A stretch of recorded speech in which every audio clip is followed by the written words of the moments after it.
Eu acho que esse posicionamento fez toda a diferença, inclusive, para eu assistir. Eu acho que eu entro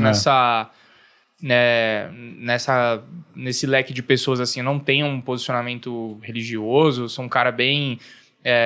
tô começando nisso agora, assim, no sentido de, cara, com os episódios do Rodrigo, com o Thiago, então, assim, nunca fui um cara conectado com isso. E mesmo assim, eu olhei a série e, cara, pelo barulho, eu falei assim, pelo posicionamento, eu fiquei com vontade de assistir.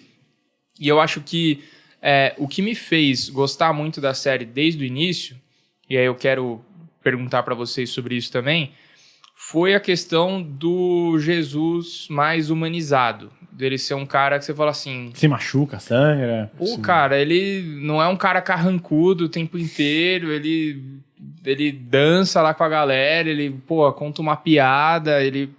Entendeu?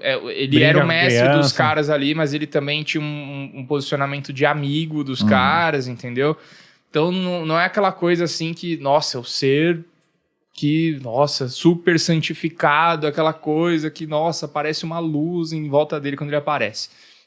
E aí eu queria perguntar pra vocês, assim, o que vocês acharam dessa visão, dessa leitura mais humanizada de Jesus na série?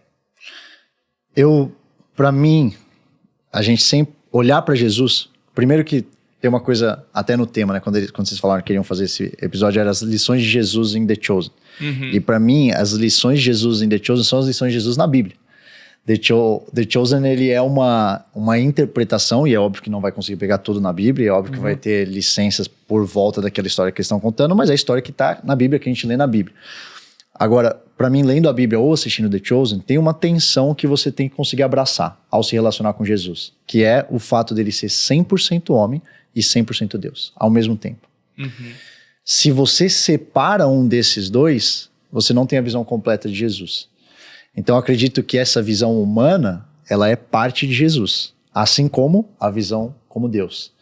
E você enxergar ele com os dois... Então, eu tô com você, Jesus não era carrancudo. Jesus não era bravo. Jesus não estava sofrido o tempo inteiro. Ele era um cara que estava brincando, que falava com os discípulos. Agora, ao mesmo tempo, o que é perigoso é quando você perde a reverência de enxergar que esse humano, ele era 100% Deus ao mesmo tempo. E é uma coisa que é difícil entrar na nossa mente. É desafiador. Na nossa mente humana. Para todo mundo. Independente de você estar começando o seu relacionamento com Jesus, você está há décadas, é constantemente você lembrar. Porque quando você vai só para um olhar, é quando o olhar dele, na minha opinião, fica incompleto. Então, para mim, você tem, assistindo The Chosen ou lendo a Bíblia, tem que se lembrar sempre. 100% Deus e 100% humano. Por mais difícil que seja de entender. Cara, eu vou te falar que me parece muito que era assim. Que era tipo assim, cara, era um cara leve, agradável, que ele não insistia. Ele era tão fácil a maneira dele te pedir fazer alguma coisa que você não desconfiava. Você só fazia, só. Até na passagem lá que nem eu falei, eu tô na primeira temporada ainda, quando ele fala pro Simão jogar de novo a rede, tipo assim, o cara tava de saco cheio. Assim, cara, eu fiquei o dia inteiro pescando, não deu em nada. Só que, tem um cara super simpático, sorrindo. Seu irmão tá tipo falando, não, cara, ele é o cara. Eu falei assim, tá bom, vai. E era um mestre também, né? E uma coisa dessa cena específica, eu chorei nessa cena. Uhum. Até hoje é uma das mais marcantes que eu me lembro de ter assistido. Acho que a primeira temporada dá pra você chorar o tempo inteiro. Dá. Porque da Maria também, né? Eu quase chorei da Maria. Foi um detalhe nessa cena, cara, que foi a cara dele ao ver o milagre. A cara de Jesus, quando ele começa a ver Pedro pescando. Animada, né? E é um mix de... Eu sabia que isso ia acontecer. Mas ele tá feliz, mas ele tá surpreso, mas ele não tá surpreso. E essas nuances é isso. O que eu senti nessa parte, que tipo assim, eu acho que ele não tava nem feliz pelo milagre, ele tava feliz porque o Simão tava feliz por causa do milagre. E porque ele obedeceu. Creu, né? Porque ele obedeceu, porque ele sabia que foi difícil pra Simão obedecer, como é muitas vezes pra gente. Cara, eu pesquei a noite inteira. Tipo, tava cansado. Essa idade, eu tive meu novo nascimento, eu conheci Jesus, tinha 22 anos. Então eu nunca tinha entrado numa igreja na minha vida. Eu ia pra balada, eu ia pra festa, eu bebia, eu falava um monte de palavrão o tempo inteiro. Eu fui esse cara por muito tempo. Quando eu comecei a me relacionar com ele, eu tipo, cara, eu já fiz isso aqui há muito tempo. Entendeu? Quase que assim, não vai me falar o que eu tenho que fazer ou não tenho que fazer. Eu sei o que é. E aí você vai dando o braço a torcer. E aí você vai deixando... E pra mim essa cena, ela representa isso. Cara, eu tentei minha vida inteira ser feliz. Tentei minha vida inteira na balada. Tentei minha vida inteira com bebida. Eu vou tentar jogar a rede do outro lado. Tá ligado? Eu vou tentar. Vamos ver. Ele tá falando que pode ser diferente. Deixa eu tentar jogar a rede do outro lado. E de repente a rede fica cheia pela primeira vez. Isso pra mim foi a minha vida. Lucão, eu acho que que esse é o grande mistério, cara, de Jesus, que poucas pessoas conseguem perceber, sabe? Jesus veio se revelar na história, veio entrar na história cronológica, né? Numa época em que aqueles que detinham o poder da religião se viam como deuses, a ponto de julgar, a ponto de condenar, a ponto de dizer o que pode e o que não pode em nome de Deus.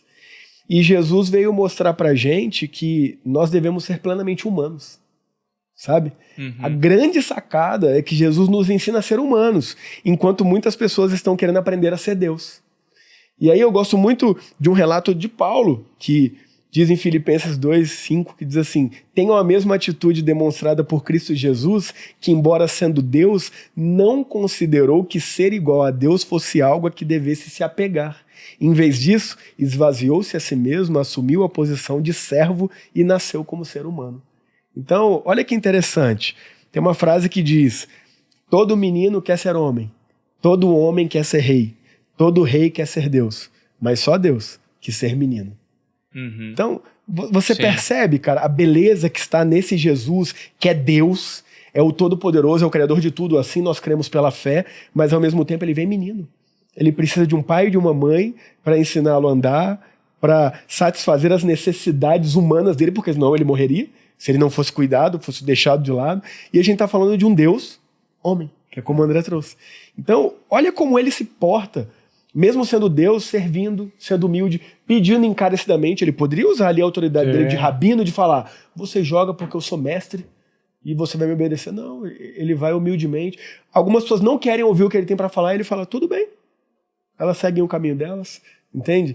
É essa humanidade de Jesus, Lucão, que eu acho que é o nosso maior exemplo.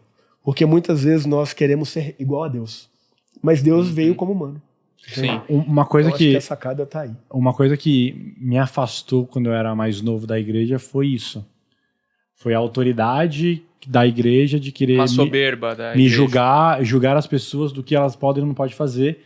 E Deus, eu imaginava que, tipo assim, pô, provavelmente se Jesus estivesse ali, não estaria se importando o que eu quero ou não quero fazer. Eu só queria minha salvação, mas se eu tava usando brinco ou não, se tava usando pulseira ou não. Eu tenho um pouco de dificuldade com isso, porque eu penso assim, sabe quando você começa a aprender sobre investimentos? Aí você chega lá no churrasco de família, aí você tá seu tio falando de comprar terreno, caramba, você fica tipo assim, esse cara não sabe porra nenhuma. Eu compro aqui Bitcoin, caramba, e tô rico. O cara não sabe investir, o cara tem dinheiro na poupança, velho. Aí você começa a ficar meio soberbo. Sim. Em vez de você ajudar o cara, em vez de fala, você pegar, tio, puxar ele, isso. falar, olha o que eu aprendi aqui, tentar introduzir o cara no assunto, na verdade você quer ficar...